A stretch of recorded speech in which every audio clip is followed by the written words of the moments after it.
Lors de la mise en location d'un bien immobilier, le propriétaire bailleur doit se couvrir face à de nombreux risques, notamment lorsque le locataire ne paie pas son loyer. Face à ces problèmes, il existe la GRL ou garantie des risques locatifs. Et la GRL, c'est un dispositif qui sécurise la relation bailleur-locataire. C'est le propriétaire qui voit ses revenus garantis, et quelle que soit la raison du non-paiement de loyer.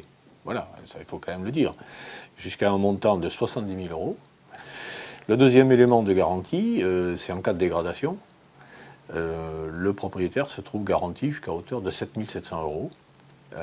Évidemment, moins la franchise du dépôt de garantie.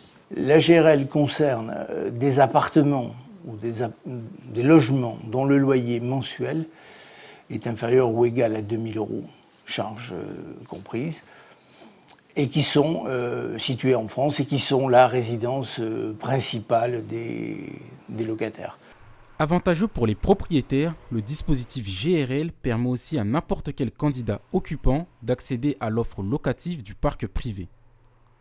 Il suffit que ses ressources soient au moins égales au double du loyer, charges comprises. Parmi les contrats de travail en 2010, il y a eu une très forte proportion de CDD. Tous ces gens-là n'ont pu accéder à des appartements que parce qu'il existait ce type de crédit. Mais il n'y a que 3 assureurs et ça, c'est un vrai problème. Donc DAS, qui est en fait une filiale de l'EMEMA, est aujourd'hui le plus impliqué. CGIA, qui est en fait la caisse de garantie de la FNAIM, des administrateurs de biens.